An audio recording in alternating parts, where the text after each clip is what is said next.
Ah welcome to சிக்கே drama. நம்ம last part வந்து ஸ்னேக் கார்டு அண்ட் கியூட்டி கேர்ளோட லாஸ்ட் பார்ட் வந்து பார்த்தோம். அதில் வந்து எப்படின்னா நம்ம ஹீரோ வந்து ரொம்ப ஒரு மாதிரி இவகிட்ட இப்படி போய் மிரட்டினா தான் ஆள் மிரண்டு பயப்படும் அப்படின்ட்டு சும்மா அப்படியே போய் செடியூஸ் பண்ணுற மாதிரி கிட்ட ஒரு மாதிரி போயிட்டு இருப்பான், ஷர்ட் பட்டன்லாம் ஊற்றுட்டு. அதோட தான் லாஸ்ட் பார்ட் பார்த்தோம். இப்போ வந்து நெக்ஸ்ட் பார்ட்டுக்குள்ளே போகலாமா? இந்த பார்ட் எல்லாமே ஹீரோ ஹீரோயினிக்குள்ளே நடக்கிற ஒரு குட்டி குட்டி ரொமான்ஸர் எல்லாமே ஒரு மிக்சடான ஒரு இதுதான். நிறைய குட்டி குட்டி ஸ்மால் ஃபைட்ஸ் எல்லாமே இருக்கும். இது எல்லாமே உங்களுக்கு பிடிக்கும்னு நினைக்கிறேன். பிடிச்சிருந்தா மறக்காமல் சேனலை லைக் அண்ட் சப்ஸ்கிரைப் பண்ணி ஷேர் பண்ணுங்கள். பெல் ஐக்கானையும் கிளிக் பண்ணிடுங்க. அப்போ தான் நான் போடுற வீடியோ எல்லாமே உங்களுக்கு வந்து கண்ணில் வந்துடும். சரி வாங்க நம்ம ட்ராமாக்குள்ளே போகலாமா? வாங்க போகலாம்.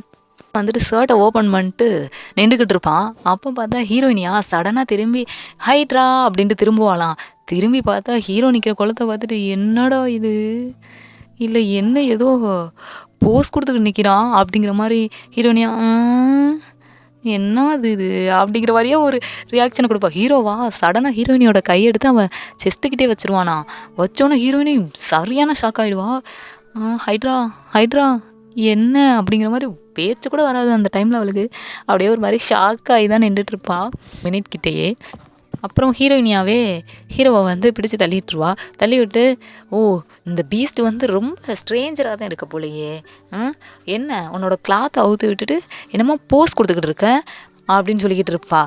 வாங்க சிக்கன் சாப்பிடுங்க, நான் சிக்கன் ரெடி பண்ணிட்டுருக்கேன் அப்படிங்கிற மாதிரி சொல்லுவாள். அப்போ ஹீரோவா கேட்பா, ஃப்ரைட் சிக்கனா அப்படிங்கிற மாதிரி கேட்டோன்னே, ஆமாம் எனக்கு இது லேட்டாக தான்ப்பா ரியலைஸ் ஆச்சு. நம்ம அந்த ஸ்னேக்குக்கெல்லாம் ஃப்ரை சிக்கன் வந்து ரொம்ப பிடிக்குமா. அது எனக்கு லேட்டாக தான் ஸ்ட்ரைக் ஆனனால நானே ரெடி பண்ணேன். ஓகேவா வந்து ரெடியாக இருக்குது பாரு, உனக்கு இன்னொரு சீக்ரெட் சொல்கிறேன். ஃப்ரை சிக்கனை சாப்பிட்டு பியரும் இருக்குது அப்படிங்கிற மாதிரி சொல்லுவா. இப்போ ஹீரோவா கேட்பா, உனக்கு யார் சொன்னது ஸ்னேக் இதெல்லாம் சாப்பிடுன்னு அப்படிங்கிற மாதிரி கேட்கும்போது, என்ன அதெல்லாம் எனக்கு தெரியும் அப்படிங்கிற மாதிரி சொல்லிடுவான்.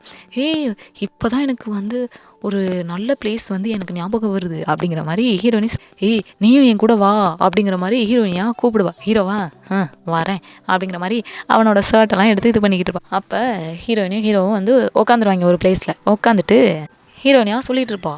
என்ன சொல்லுவானா, ஸ்னேக்குக்காக நான் சிக்கன்லாம் ப்ரிப்பேர் பண்ணி வச்சுருக்கேன்ப்பா, இந்தா சாப்பிடு அப்படிங்கிற மாதிரி போய் சிக்கன் பீஸை வந்து அந்த ஒரு லெக் பீஸ் இருக்குல்ல அதை எடுத்து பிச்சு நம்ம ஸ்னேக் கார்டு கிட்ட கொண்டு போவா. கொண்டு போயிட்டு இந்தா சாப்பிடு அப்படிங்கிற மாதிரி சொல்லுவாள். ஹீரோவா அப்படியே ஒரு டெரர் லுக் மாதிரி விட்டுக்கிட்டு இருப்பான். என்ன நீ என்னை நம்பலாம் கண்டிப்பாக, சரியா, இதை நீ கண்டிப்பாக நம்பி நீ சாப்பிடு அப்படிங்கிற மாதிரி ஹீரோயினியும் சொல்லிகிட்டு இருப்பா. அப்போ ஹீரோவா எதுவுமே சொல்ல மாட்டா. சடனாக போய் ஹீரோயினியோட லிப்லேயே போய் அமைதியாரு, இந்த அட்மாஸ்ஃபியர் வந்து சூப்பராக இருக்குது, இதை வந்து நான் என்ஜாய் பண்ணணும்னு நினைக்கிறேன் அப்படிங்கிற மாதிரி ஹீரோவாக சொல்லுவாள். வேறு எதுவுமே நான் மென்ஷன் பண்ணலை, தெரிஞ்சுக்கோ, வேறு ஒன்றும் கிடையாது அப்படின்ட்டு ஹீரோவாக அப்படியே சைலண்ட்டாக ஏதோ தியானத்தில் உட்காந்துருக்க மாதிரி உட்காந்துருவானா. அப்போது ஹீரோவா கண்ணு முழிச்சிட்டு அவனோட கையில் இருக்கும்ல அந்த மார்க்கை பார்த்துட்டு இருப்பான். ஹீரோயினையும் அந்த மார்க்கை பார்த்துட்டு, இங்கே பாருப்பா, உனக்கும் இந்த மார்க் இருக்குது, 2 பேருக்கும் சேமாக இருக்குது பாரு அப்படின்ட்டு ஹீரோயினியா ஸ்மைல் பண்ணிக்கிட்டே காமிச்சிட்டு இருப்பா. ஹீரோவா அப்படிங்கிற மாதிரி ஏதோ திரும்பிக்குவான். திரும்பினோன்னே ஹீரோயினிமா ஓகே அடுத்து என்ன பார்ப்போம் அப்படிங்கிற மாதிரி சொல்லிகிட்ருப்பா. அப்போ வந்து சொல்லிக்கிருப்பா, இந்த வானம் வந்து சூப்பராக இருக்குப்பா, அந்த வானத்தில் இருக்க ஸ்டார்லாம் எவ்வளோ அமைதியாக ஒரு பியூட்டிஃபுல்லாக இருக்குது தெரியுமா அப்படிங்கிற மாதிரி சொல்லுவாள். ஹீரோயின் சொல்லுவா, இருந்தாலும் ஷூட்டிங் ஸ்டார் வந்தால் எவ்வளோ சூப்பராக இருக்குன்னு தெரியுமா, அதை விட பெட்டர் எதுவுமே இல்லை அப்படிங்கிற மாதிரி சொல்லுவான். உனக்கு தெரியுமா, அந்த ஷூட்டிங் ஸ்டார் வந்துச்சுன்னு வச்சுக்கவே, அதை விட பெரிய ஒரு ஆச்சரியமே கிடையாது. அந்த ஸ்டாரை பார்த்து நம்ம ஏதாவது விஷ் வேண்டிக்கிட்டாலும் கூட அது வந்து நடக்கும்ப்பா, ரொம்ப எஃபெக்டிவானது அப்படிங்கிற மாதிரி சொல்லிகிட்டு இருப்பா. அப்படியே சொல்லிகிட்டு இருக்கும்போதே ஹீரோயினியா அந்த சிக்கன் எடுத்து அவளே கடிச்சிட்டு அவளே சாப்பிட்டுட்டு உட்காந்துருப்பா. அப்போ ஹீரோவா பார்த்தா ஷூட்டிங் ஸ்டாரையே வர வச்சுருவான். ஹீரோயினியோ என்னது இது சிக்கன் உட்காந்து சாப்பிட்டுக்கிட்டு இருப்பா. அப்போன்னு பார்த்தா ஆச்சரியமாப்பா என்னது இது அப்படின்ட்டு ஹீரோ பார்த்தா அந்த ஷூட்டிங் ஸ்டாரையே அந்த வானத்தில் வந்து வர வச்சுருப்பானா. அதை பார்த்துட்டு இப்படி எண்ணிக்கிட்டு இருப்பா. சூப்பர்ப்பா அப்படிங்கிற மாதிரி சொல்லிகிட்டு இருப்பா. அது பார்த்தா நல்லா வால் நட்சத்திரம் போல் நல்லா அப்படியே ஜொலிச்சுட்டு ஒரு செம்மையாக போயிட்டுருக்கோம். ஹீரோயின் ஷூட்டிங் ஸ்டார் அப்படி இப்படின்னு சொல்லி கத்திக்கிட்டே இருப்பா. இந்த விஷ் பாப்பா, விஷ் கேட்போம், இந்த பார்த்துட்டு நம்ம என்ன விஷ் கேட்டாலும் அது கண்டிப்பாக நடக்கும். உனக்கும் ஏதாவது விஷ் இருந்துச்சுன்னா சொல்லு, நான் நிறைவேற்றுறேன், உனக்காகவும் வேண்டிக்கிறேன் அப்படிங்கிற மாதிரி சொல்லுவாள். அப்போ என்ன வேண்டுவேன்னா, கடவுளே ப்ளீஸ் இந்த இவருக்கு வந்து என்ன விஷ் இருந்தாலும் அதை வந்து நிறைவேற்றி கொடுத்துரு ப்ளீஸ் அப்படிங்கிற மாதிரி. இருந்தாலும் இவர் வந்து என்கிட்ட இருந்து எஸ்கேப் ஆகிற மாதிரி ஏதாவது சான்ஸ் இருந்தாலும் பாசிபிள் பண்ணி கொடுத்துரு அப்படிங்கிற மாதிரி சொல்லிட்டு வேண்டிகிட்டு இருப்பாளாம். ஹீரோனியவே இப்படி பார்த்துட்டு இருப்பான். ஓ அப்படின்ட்டு அப்படியே பார்த்துட்டு இருப்பான். அப்போ வந்து ஹீரோவா அவனும் ஒரு விஷ் கேட்பான். கடவுளே ப்ளீஸ் கிராண்ட்மாவும் நல்லபடியாக இதாகணும் ப்ளீஸ் அப்படிங்கிற மாதிரி சொல்லுவாள். அந்த ஷூட்டிங் ஸ்டார்ட்டை நான் வேண்டதெல்லாம் நடக்கணும்.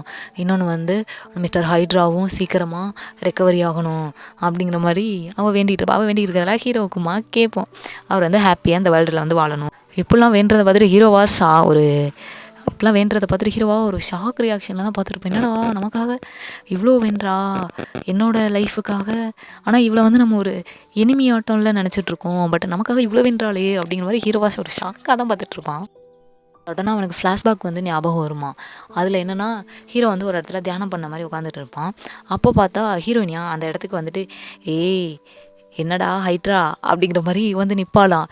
அப்போ ஹீரோ வந்துடுவான், இந்த டீமன் ஹண்டர் மறுபடியும் வந்துட்டாளா அப்படிங்கிற மாதிரி யோசிச்சுட்டு, நம்ம டயர்டே ஆக மாட்டா போலையே, என்னை கொல்லாமல் விடுறதா இவளுக்கு எந்த ஒரு ஐடியாவும் கிடையாது போல, என்னை கொண்டே ஆகணும், அதுதான் இவளுக்கு இப்போ இருக்க ஒரே தாட் போலையே அப்படின்ட்டு ஹீரோவா யோசிச்சுட்டு இருப்பேன். சரி, இதோட இந்த பாட்டு வந்து ஃபினிஷ் ஆகிடுச்சு. இந்த பாட்டு வந்து உங்கள் எல்லாருக்கும் ரொம்ப பிடிக்கும்னு நினைக்கிறேன்.